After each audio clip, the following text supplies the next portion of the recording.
o conteúdo, depois daquele exemplo lá, vamos falar mais um tipo de classificação dos motores de combustão interna. Lembra que a gente está mostrando várias classificações, né?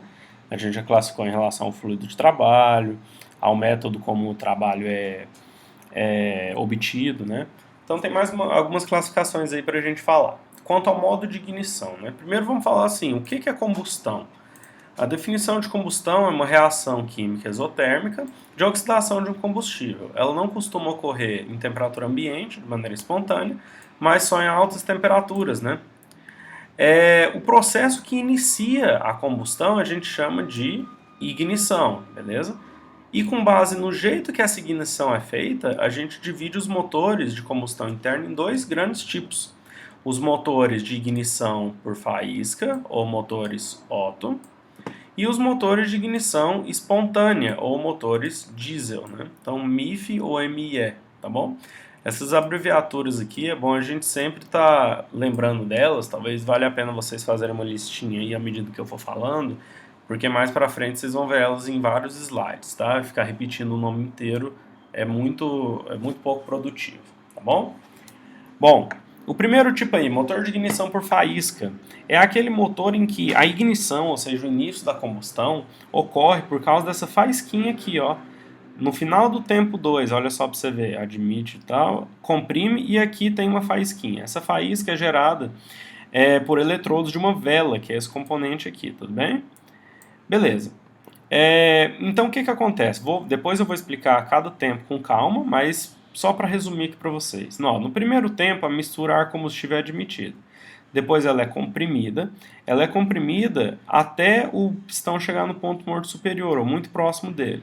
Quando ele chega muito próximo do ponto morto superior, a vela faz com que essa faísca aqui, ó, aconteça. Quando essa faísca acontece, a mistura ar-combustível entra em combustão.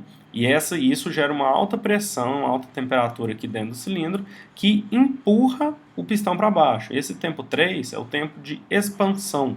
É o tempo em que, de fato, trabalho positivo é gerado para o nosso motor. Tudo bem? Depois, no tempo 4, os produtos dessa combustão são jogados para fora. Beleza?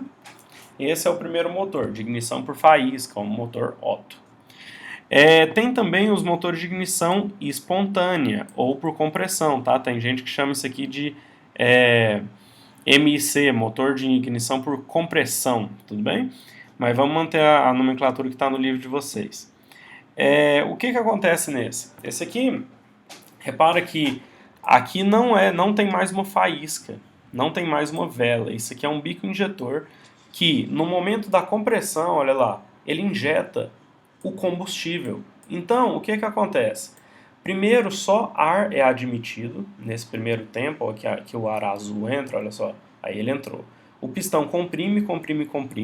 Ele comprime tanto esse ar que a pressão dele aumenta e a temperatura aumenta até atingir uma temperatura que a gente chama de temperatura de autoignição, ou TAI.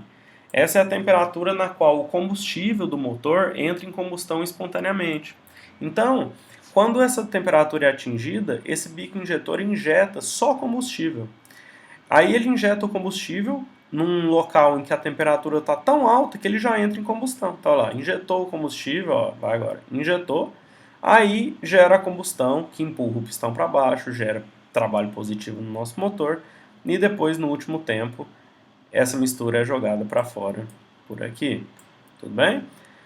Então, beleza. Esses são os dois tipos que a gente tem. Bom, aqui tem uma tabelinha que o livro de vocês compara. Ele na verdade, junta duas tabelas do Brunetti, que é aquele livro de referência que eu falei para vocês. Ele junta em uma tabela só. Então, ele está comparando os tipos de combustível mais usados. Então, diesel, etanol e gasolina, né? Depois a gente vai falar mais direitinho sobre as classificações aqui, tá? Etanol hidratado, gasolina E22. Não é o foco agora. Bom, olha a comparação. O diesel, ele entra em combustão, né, espontânea a 250 graus Celsius. Se fosse fazer isso para o etanol e para a gasolina, teria que atingir uma temperatura de mais de 400 graus Celsius. Por isso que o diesel é tão interessante, né? Foi um combustível desenvolvido para isso. Então, assim, ele tem essa grande característica de entrar em combustão numa temperatura mais baixa, ou seja, é mais fácil atingir essa temperatura só através da compressão do ar dentro do cilindro. Olha a razão de compressão, né? Aquela razão entre os volumes que a gente tinha falado na aula passada. Ó, de gasolina e de etanol vai no máximo até 14. Ó, de gasolina vai até 13, etanol até 14, mais ou menos. O diesel tem razões de compressão muito maiores, né? Uma das grandes vantagens do motor diesel. Tudo bem? Mas vale dizer o seguinte, gente. Ó, isso aqui é uma nota lá do livro e eu acho que não está no livro digital de vocês. É aquilo que eu sempre falo, a gente está vendo aqui tecnologia muito antiga já, né, do século XIX. Hoje em dia, com o avanço da eletrônica nos motores, esses valores aqui mudam diariamente não, mas mudam periodicamente, tá? Então, assim, isso aqui é só para ter uma base de comparação, não dá para levar a ferro e fogo isso aqui, apesar de que alguns concursos cobram esses valores, tudo bem? Esses são os valores clássicos. Então, eu lembro sempre assim que de ignição por faísca, que são esses dois aqui, né? Esses dois aqui são os de ignição por faísca. E esse aqui é o de ignição espontânea. O de ignição por faísca eu lembro que vai de 8 até 14, então vai ter alguma opção no concurso que mostra isso, ou então na prova de vocês, né? O diesel eu sei que é o maior que tem, vai de 15 até uns 24, 23, tá bom? Outra classificação, e essa aqui é importante para a gente entender de fato o funcionamento do motor, é a classificação em relação ao número de tempos do ciclo de operação. O que é esse ciclo, né? É simplesmente a sequência dos processos sofridos pelo FA, pelo fluido ativo, periodicamente repetidos para a gente obter o trabalho útil. Então, a cada tantos processos, você completa um ciclo. E esse número de processos é o número de tempos do ciclo de operação. Isso vai dividir os motores em, de novo, duas grandes categorias. Os motores de 4 tempos e os motores de 2 tempos. Vamos olhar cada um agora. O motor alternativo de 4 tempos, né?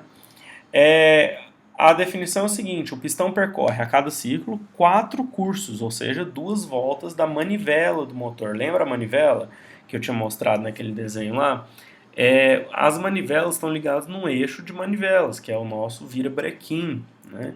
Então, a cada 2 voltas da manivela, o pistão percorre 4 cursos. Ele vai para cima e para baixo 2 vezes, né? Então, vai uma vez para baixo, depois para cima, depois para baixo de novo, depois para cima de novo. E aí completou o ciclo.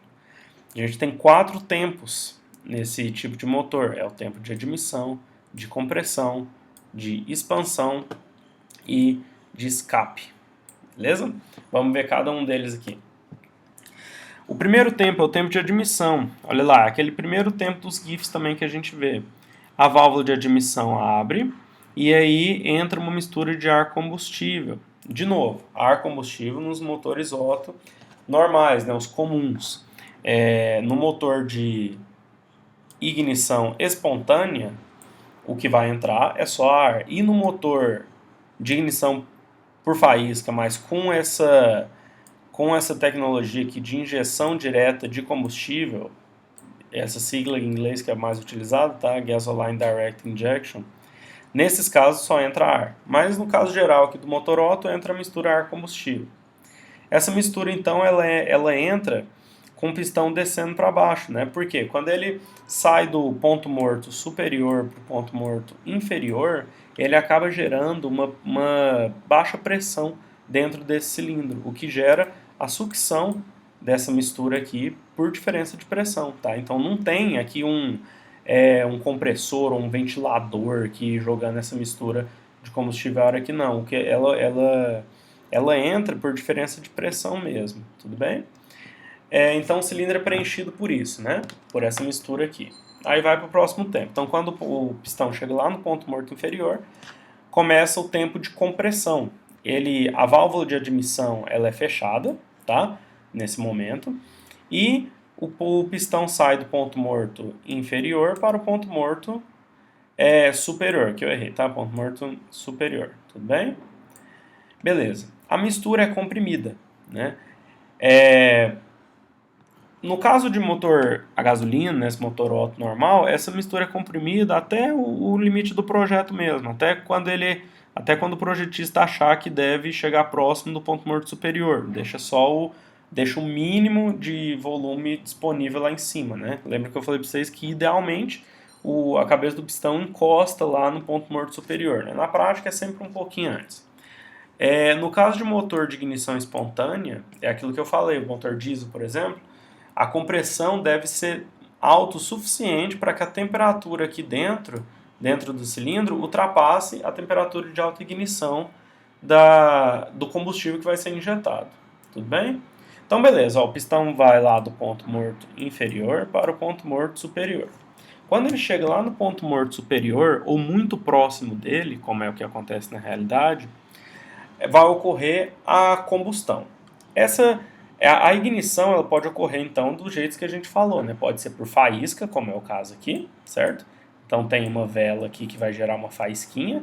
Essa faísca vai fazer com que essa mistura de ar combustível toda aqui entre em combustão. Se fosse motor diesel, o que ia acontecer é que aqui só ia ter ar, né? Aqui só ia ter ar comprimido, e ao invés de ter uma vela aqui, ia ter um bico injetor, que ia estar injetando combustível no momento certo. Então, vamos lá. O pistão vai, então, do ponto morto inferior para o ponto morto superior. Quando ele está próximo do superior, ocorre essa ignição, né? Quando ocorre a combustão, o que acontece? Uma alta temperatura e uma alta pressão é gerada aqui dentro, né? Lembra que é uma reação exotérmica. E ocorre a expansão desses gases, né? Então, essa expansão empurra o pistão para baixo com uma alta força, uma alta velocidade. Esse é o tempo que a gente chama tempo de trabalho, ou tempo de potência, tá? Como eu escrevi aqui.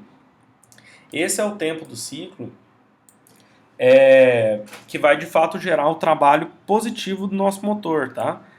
Então, por que ele chama ciclo de expansão? Porque o fluido ativo, né, ele sofre expansão nesse tempo, tudo bem? Então esse aqui o motor desce, o pistão desce rapidamente com alta pressão.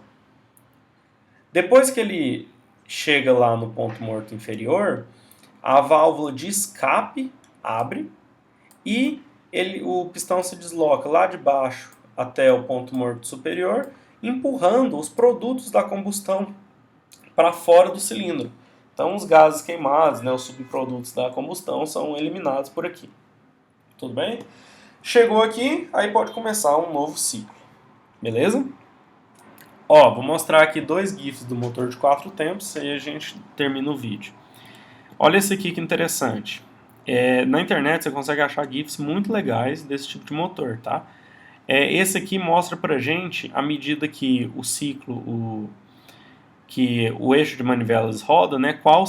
Em qual tempo que você está. Então, olha lá, o primeiro tempo é o tempo de intake, de admissão. Então, quando for o verde aqui, ele vai mostrar que você admite a mistura ar-combustível. No tempo 2 é o tempo de compressão, ele comprime e gera aquela alta pressão, né?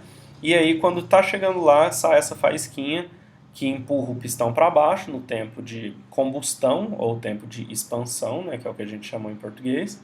E no último tempo, essa válvula de escape abre e a misturar combustível é jogada para fora, nesse tempo aqui, tudo bem? O que vale notar disso aqui? Por que eu achei legal isso aqui? Porque a gente vai falar mais para frente como que essas válvulas são atuadas.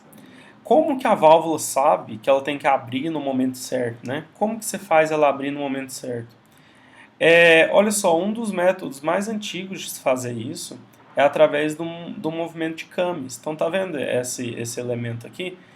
Talvez vocês já tenham estudado em dinâmica das máquinas, ou vão estudar ainda, o mecanismo de Cummins seguidor. Isso aqui está ligado num eixo, né? Um eixo que está num plano perpendicular à tela aqui, com vários desses camisinhos aqui. Isso faz com que, se você regular direitinho a rotação desses eixos em função da rotação do eixo de manivelas, você consegue sincronizar a abertura e fechamento dessas válvulas de maneira mecânica, sem ter a interferência de eletrônica. Tudo bem? Depois procurem esse GIF aqui, dá uma olhada, tá? Procura outros, tem vários legais. Esse aqui também eu achei interessante, que mostra a mesma coisa, só que ele mostra aqui os parâmetros de pressão e temperatura dentro do cilindro, para vocês verem que No momento em que comprime, ó, comprimir, pressão e temperatura alta, aí expandiu, continua com a pressão e temperatura alta, depois vai diminuindo, né? Então, nesse caso aqui, olha a diferença, ó, esse aqui é um bico injetor, ó, tá injetando combustível aqui por cima com ar comprimido, tudo bem? Então, esse aqui motor de ignição espontâneo. Então, comprimir, ó, vai lá, comprimir, ficou alta a temperatura, é injetado o combustível e aí ocorre a expansão. Beleza? Então, pessoal, por enquanto é isso, tá? Esse vídeo então foi até o motor de 4 tempos. Na próxima a gente fala sobre o motor de 2 tempos e continua com a matéria aí. Beleza?